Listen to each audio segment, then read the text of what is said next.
আজকের আমি রান্না করছি ফুলকপির রসা। ফুলকপি দেখুন আমি গরম জলে ভালো করে সেদ্ধ করে নুন আর গরম জলে সেদ্ধ করে রেখে দিয়েছি। আলু ভেজে রেখেছি, আদা বাটা, তেজপাতা আর টমেটো কুচি আর টক দই। অসময়ে সেই জন্য আমি ফুলকপিটাকে ভালো করে নুন আর গরম জল দিয়ে ভালো করে ধুয়ে রেখেছি, যদি পোকা টোকা থাকে সব বেরিয়ে চলে যাবে। এবারে দেখুন আমি তেল গরম করে দিয়েছি, তেল গরম হচ্ছে গ্যাসেতে। এবার জিরে ফোড়ন দিলাম, তেজপাতা ফোড়ন দিলাম,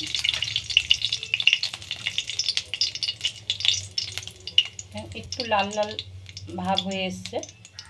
এইবার আমি কপি আর আলুটা দিয়ে দিলাম। অসময়ের কপি, সেই একটু ভালো করে না ভাজলে ভালো লাগবে না খেতে। এখন আমি একটু ভালো করে এটা ভাজবো। দেখুন আমি কপি আর আলুটা ভালো করে ভেজে নিয়েছি। কপিগুলো সুন্দর করে ভাজা হয়েছে, আলুগুলো সুন্দর ভাজা হয়েছে। এইবার আমি আন্দাজ মতো নুন, যে যেরকম খাবেন সে সেরকম নুন দেবেন। নুন দিয়েছি, 1 চামচ হলুদ গুঁড়ো, লঙ্কার গুঁড়ো 2 চামচ,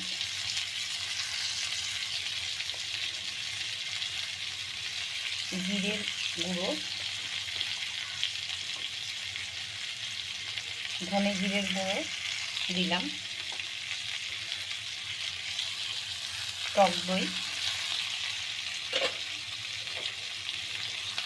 আদা বাটা আর টমেটো কুচি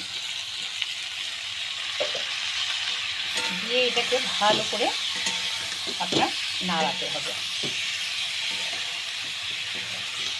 দেখুন এখন থেকে আস্তে আস্তে করে কালারটা আসছে। গরমকালে কপির মধ্যে একটা বিচ্ছিরি গন্ধ হয়, তার জন্যে কপি নুন আর গরম জলে ভালো করে ধুয়ে নিতে হয়। মানে গরমকালে কপি রান্না করতে গেলে আপনি যদি এইভাবে রান্না করেন তো খুব সুন্দর খেতেও হবে। রুটি, পরোটা, ভাত আপনি যেটা পারবেন সেটা দিয়েই খেতে পারবেন। দেখুন কি সুন্দর একটা কালার আসছে। দেখুন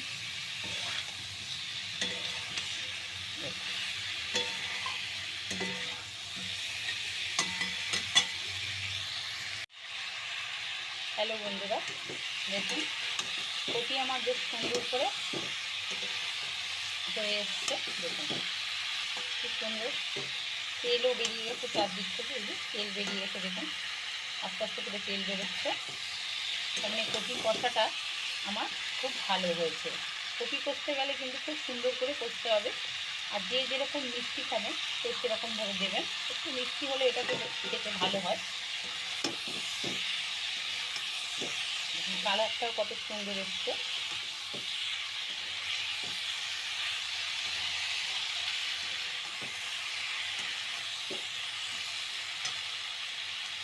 আমি একটু গরম জল করে রেখেছিলাম, এবার গরম জল দিয়ে দিলাম।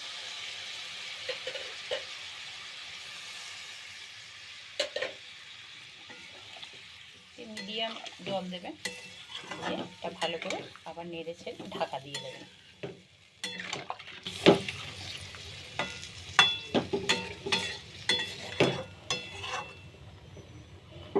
দেখুন কি সুন্দর এসছে। একটু গ্যাসটা কমিয়ে দিতে হবে, কমিয়ে আপনি এটা ঢাকা দিয়ে দেবেন।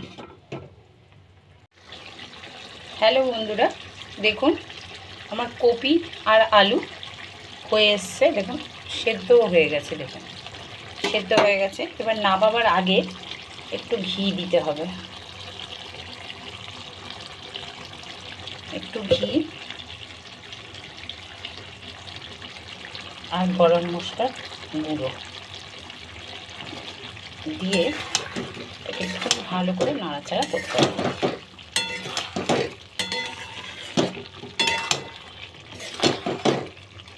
কি সুন্দর একটা মাখা মাখা এসছে,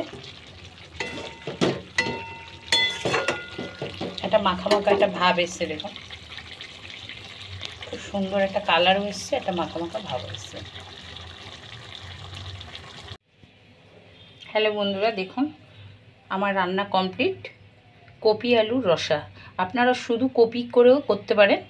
আমাকে বলবেন, রান্না করে জানাবেন যে কেমন হয়েছে, কমেন্টের মাধ্যমে জানাবেন, শেয়ার করবেন, লাইক করবেন।